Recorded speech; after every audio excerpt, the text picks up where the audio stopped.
it can, of course, move from the periphery of the cornea towards the center and cause some irregular astigmatism. We remove these cells only when the epithelial ingrowth is significant, when it induces irregular astigmatism. Sometimes it can induce a melting of the overlying stroma, so patients with such cells should be observed carefully in the weeks after the Lasik. When you peel the cells, don't forget that the cells are not only on the stromal bed, but as well on the inside the flap, and so we have to scrape away the cells from both sides, from the bed and from the flap. And then reposition carefully and put a bandage contact lids and hope that the cells don't come back. In case of recurrence, you can possibly use some alcohol solution to avoid the recurrence of these epithelial cells. And in some cases, you even possibly can suture the cornea to avoid the epithelial ingrowth to come back. Do you do that, Shiraz? Recurrent epithelial ingrowth? Do you suture in some cases? I always suture. You always suture? Sutures are great. They close the fistula. And how do you apply these sutures? How do you apply these sutures? Have a needle holder? But are these sutures that cover the full flap, or how? No, just where the epithelial ingrowth is. Yes. The fistula there. Yeah. You got to take the epithelial ingrowth out, and I put sutures in to compress the flap against the host. And they come out in 2 weeks. That's fine. But make sure the tip is, make sure the knots are in the host side, not on the flap side. So we pull the suture out, the knot doesn't pick up the flap, and you can lift it again. Now there's a trick to localize this fistula. You use fluorescein, and at the edge of the flap you will find the point of entry of the cells. And sometimes it's very remote from the area you can see as an opacity in the interface. But the trick is that as long as you have not closed this fistula, it will recur all the time, because the cells have laid out a sort of path for themselves made out of basal lamina, and so it's a highway for them. They just grow there again and again. So you want to scrape it on both sides and close the fistula by suture. You can use the direct suture, but then you're at the risk, if you're not used to it, to induce a bit of irregular astigmatism, or the passing suture compressing the area of interest, as I mentioned. So you wouldn't suture Shiraz like shown on this video. Have you seen the video? That's mine. This is a very special case. This is a very special case. This is a very special case, and you see that the reason why I'm doing this suture here is because this patient had 5 previous surgeries for this epithelial invasion, and so this epithelial invasion had created this hole in the flap, which is adjacent to the optical axis, but nevertheless the patient has retained 20/25 vision. So the reason why I'm doing this is that I want to apply pressure on both edges of the hole, so that to avoid further invasion. It's not a peripheral invasion point, it's an invasion from a central hole in the flap.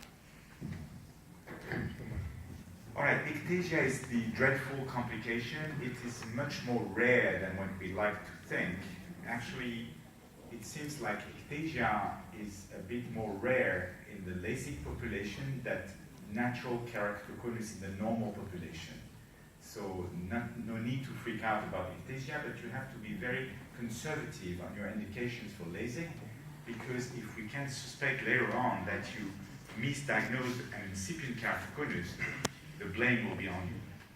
So the pathogenesis is mostly form-first keratoconus that we haven't seen, and maybe thin residual cornea, although less and less experts believe in that. So we talked about how to diagnose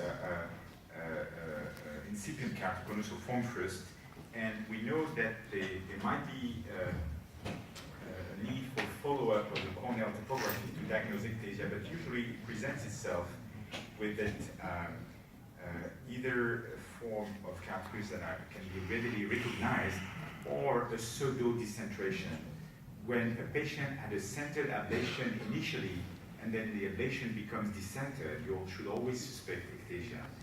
Now, this is how it can appear on the profile, and the idea is that you have to deal with it in the usual manner that you deal with flat corners, using cross-linking and various methods to make the cornea more regular. I haven't done a single case of keratoplasty in ectasia, although I was referred at least 35 cases in the last 15 years. But still, ectasia is tough to stabilize. Involved in cross-linking since 2005, and done more or less 1,000 of them, and I only had needed 3 retreatments, and 2 of these were in ectasia cases. So even in applying cross-linking, you don't have a full guarantee that the cornea remains stable. Shiraz, surgical management of ectasia. Do you want to do this really? No? I think there's enough on flat complications with interlays and other things coming. You might not have time for that if you do this. Okay, so we skip it? Yeah, if we have time at the end, we can do it. But I think just in terms of value for basic complications, we should probably go towards this. Let's include the femtosecond laser complications. Okay, let's move towards the last. Glaucoma. In fact, this is in itself the fact that the patient has open-angle glaucoma is not really a contraindication to the surgery. As you know, if we thin the cornea out, the measurement of the eye pressure has to be re-evaluated another way. You would measure eye pressures which are lower than the real eye pressure, so you have to warn your patients, but in itself, an open-angle glaucoma is not really a contraindication. This is what I didn't expect we had the time to give an overview of that patient. This is the patient I told you about, the one who had reacted on the steroids, developed high eye pressure, and in the first week I thought we had a TLK. So the first reaction was to increase the eye pressure. The eye pressure was increase the steroids until we measured the eye pressure and discovered it was 43 millimeters of mercury. Then we stopped the antibiotic drops and cortisone drops, and 30 days post-op, the interface cleared completely, and the visual acuity recovered until 1.2. Retina. There's not much to say about the retina, but we are often asked whether LASIK will actually increase the risk of retinal detachment or macular complication in these patients. And of course, there's this business with the shock wave induced by the examined laser. The release of the suction from the ring as well can sort of move around the vitreous body and increase the risk of traction on the retina. There are some reports of retinal detachment, including bilateral giant tears after LASIK, but none of this correlates really well with the amount of LASIK and retinal pathology that we've seen. So that the message here is that there is no relationship between performing LASIK and inducing retinal complication in patients. Cataract. That's an interesting question. There are 2 issues with cataract.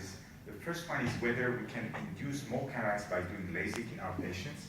And there are some reports by older surgeons like we are, who started LASIK 20 years ago and start seeing patients who are 55, 57 and having early cataract.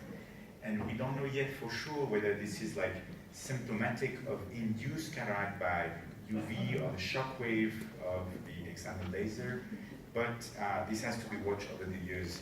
The second issue is that after we have done LASIK, can we calculate the intraocular lens for cataract surgery, and which type of lens would be the more appropriate?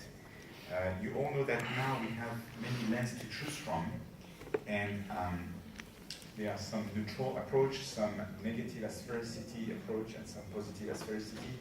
And of course, if you have an oblate cornea, you want to choose the appropriate asphericity for the patient. But if you're dealing with a prolate cornea, such as hyperopic LASIK or presbyopic LASIK, then you want to be choosing a neutral approach to keep on the benefit of extended depth of focus with this kind of corneal shape.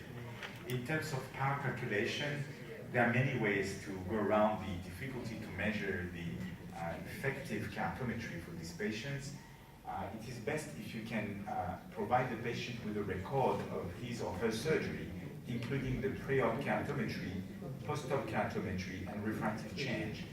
Later on, when the patient has another surgeon do the cataract surgery, he will be able to use the historical methods where you can actually infer from the pre-op data and post-op data what was the actual corneal change that has to be taken into account and fed into the modeling of the calculation of the IOL. Now, if you don't have the history, the refractive history, there are a number of topography machines that will provide average power within the central region of the cornea, and you should use that as a total refractive power of the cornea, because the posterior surface will actually play a more important role in Lasik patients than in standard patients. All in all, when you're doing surgery for cataract, and a patient had previous Lasik for a small ablation level, you shouldn't worry too much. But if it's high ablation and the patient has significant asphericity of the cornea, you should always inform the patient that he may need or she may need a lens exchange at 15 days after the surgery to correct for residual refractive error. Lens exchange or